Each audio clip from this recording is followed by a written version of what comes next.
So you're playing Aragorn, you become the Monarch and everything is going great, until you lose the crown and never get it back.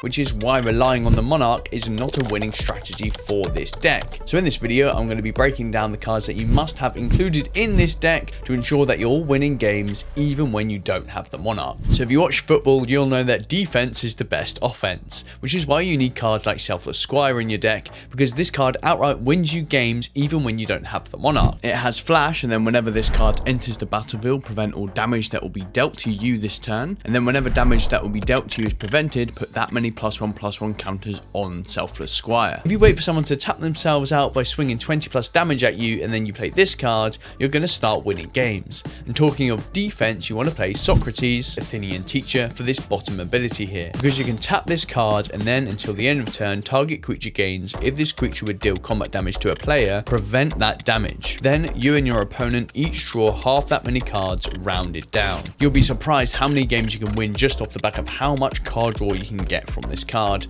And you can play it politically as well by saying, if you swing at me with just one creature, we both get card draw, then swing your other creatures elsewhere.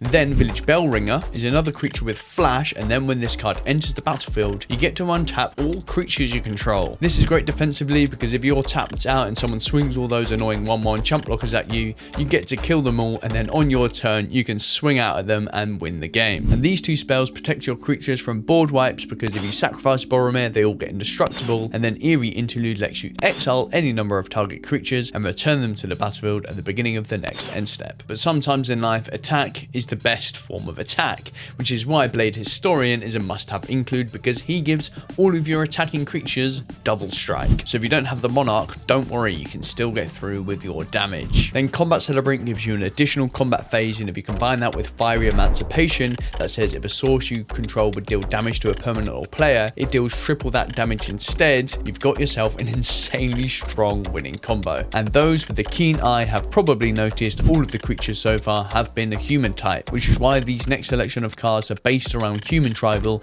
to ensure you're winning games even when you can't get the Monarch back.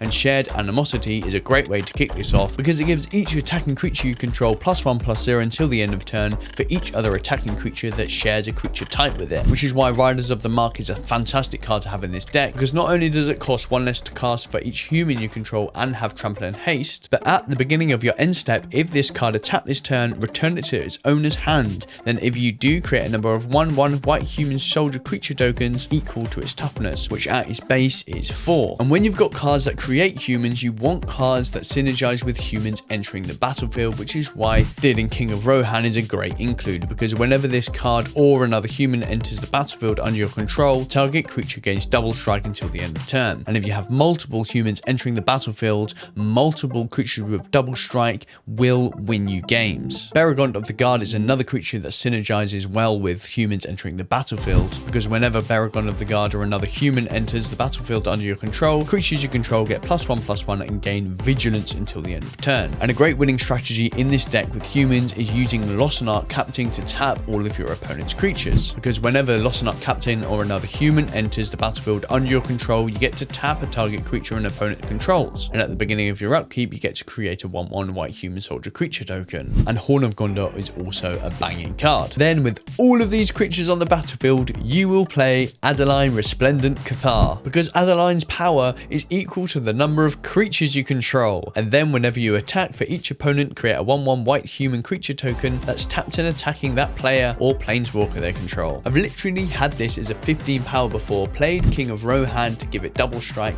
had Shared Animosity on the battlefield which gave it an extra +15/+0, and exerted Combat Celebrant to have an extra combat phase and won the game. And if you want to splash out on this deck a little bit, then perhaps pick up one of these 3 cards, because these are outright win cons in themselves. Lightning Army of One's key keyword abilities here are First Strike and Trample, because whenever lightning deals combat damage to a player until your next turn, if a source would deal damage to that player or a permanent that player controls, it deals double that damage. damage. Now, because it's got First Strike, if it does get through the damage which Trample is helping with, every single creature that now deals damage afterwards in this combat phase is going to deal double the amount of damage, which is absolutely bonkers. Odric Lunarch Marshal has at the beginning of each combat, creatures you control gain First Strike until the end of turn if a creature you control has First Strike. Then the same is pretty much for every single other keyword ability. And what's crazy about this is that it says each combat phase, so not just your own, which means all of your creatures are gonna have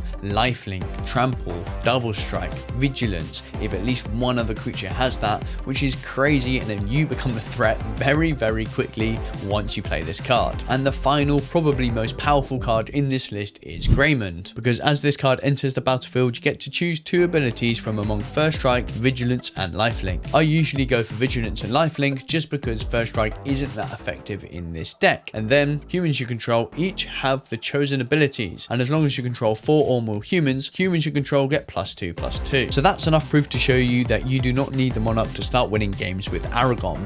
But if you are playing this commander, you probably want the Monarch because that's the whole fun in Aragorn. So click on this video next because it's all of the cards you need to ensure that you're keeping the Monarch, getting the Monarch back if you lose it, and having insane value whilst you've got the crown. So make sure to click on that video and I'll see you there.